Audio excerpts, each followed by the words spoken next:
je t'ai présenté et je vais te laisser te Mhm. raconter ce qui t'est arrivé et ce dont tu as envie de parler.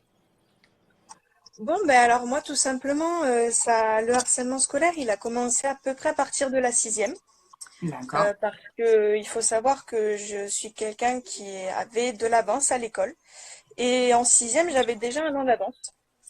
Et du coup, ça avait commencé par ça, en me disant que j'étais pas jolie, que je ferais rien, que j'étais un ton, enfin voilà, le langage des jeunes à 10 12 ans.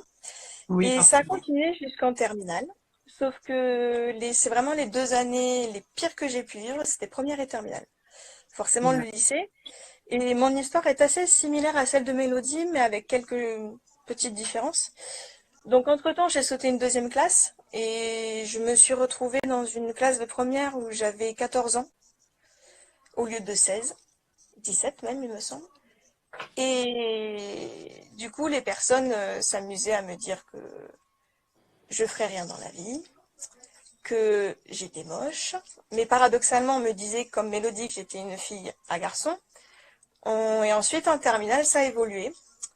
Ça a évolué par des messages écrits sur les murs de l'école, D'accord. des... il y a eu tellement de choses, des paroles qui étaient répétées sans cesse. Pas forcément dans une langue française, parfois c'était en allemand, parfois c'était dans d'autres langues, puisqu'il y en avait un qui était d'origine allemande, donc il s'amusait à parler en allemand pour ne pas que je comprenne ce qu'il disait. D'accord. En plein cours, pendant les études, pendant la classe, on me jetait des boulettes de papier, on me riait au nez, on me faisait supporter les pires choses. Et le problème, c'est que quand je suis passée de la première à la terminale, les nouveaux élèves qui sont arrivés en seconde ne me connaissaient pas, je ne les connaissais pas. Le premier jour de la rentrée, ils viennent me voir et me disent: est-ce que c'est vrai que tu t'es fait tous les garçons du lycée? Donc là, on commence à réagir, on se dit, il y a peut-être quelque chose qui tourne pas rond. Oui, On se dit forcément. que c'est pas normal, mais en même temps, on dit oui, on baisse la tête, on se laisse faire, parce que la seule chose qu'on veut, c'est se faire des amis. Sauf que c'est allé tellement loin que ces personnes-là m'ont rendu malade, et je resterai malade jusqu'à la fin de ma vie. Tu sais pourquoi, enfin tu sais ce Oui, que je c'est. sais. Je sais. Voilà. Bon, c'est pas grave, mais ça aurait pu l'être, on a pris ça à temps. Et j'ai pensé au pire pendant l'année de pas terminale, parce qu'en plus c'était pas une année facile avec ma maman, on a eu pas mal de soucis. Et j'ai pensé au pire et je me suis rendu compte que c'était vraiment du harcèlement. Quand j'en ai parlé à ma prof des SVT, qui était un peu ma seconde maman du lycée, et qui m'a fait comprendre et réaliser que c'était du harcèlement. C'était voilà, j'ai mis enfin un mot sur ce que je ne pensais pas en être. Pour moi, c'était normal puisque j'avais été habituée à ça depuis la sixième. Oui, je Et comprends. du coup, ça m'a décidé à en parler à ma maman un jour parce que quand j'ai vu que je voulais vraiment en finir avec quand même une tentative, même la deuxième, je suis pas allée plus loin, mais une tentative sûre. La seule chose qui m'a raccrochée à la vie, c'est ma maman.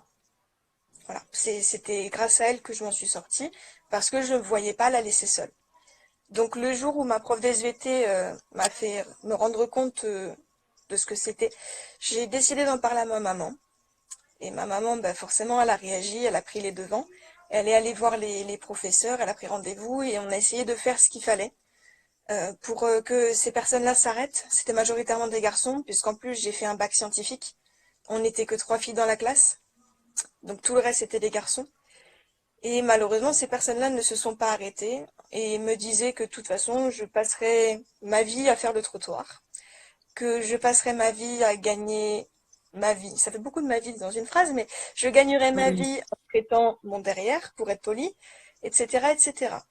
Moi, ma revanche aujourd'hui, c'est d'avoir eu mon bac du premier coup à 16 ans, d'être ce que je suis aujourd'hui, et ça m'a forgé un caractère, parce que même si ça a été difficile, très difficile, j'ai une force de caractère maintenant qui fait que la première personne voilà, que je sens ne pas être bonne pour moi, ça, on évince. Parce qu'il y a un moment, il faut arrêter.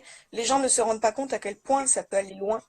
Et même oui. encore aujourd'hui, je pense qu'ils ne se rendent pas compte. Parce Non. qu'ils m'avaient envoyé des messages 1 an ou 2 ans après le bac, donc c'est pas si lointain.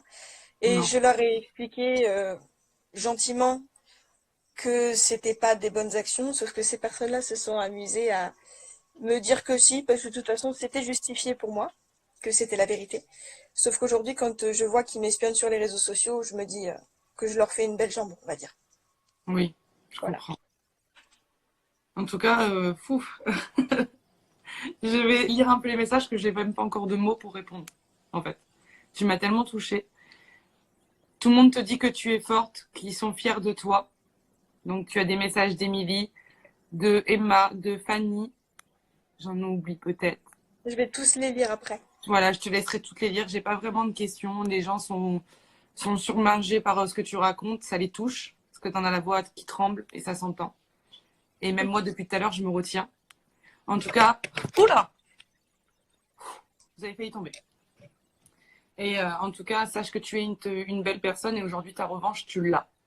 Voilà, et Reste toi-même.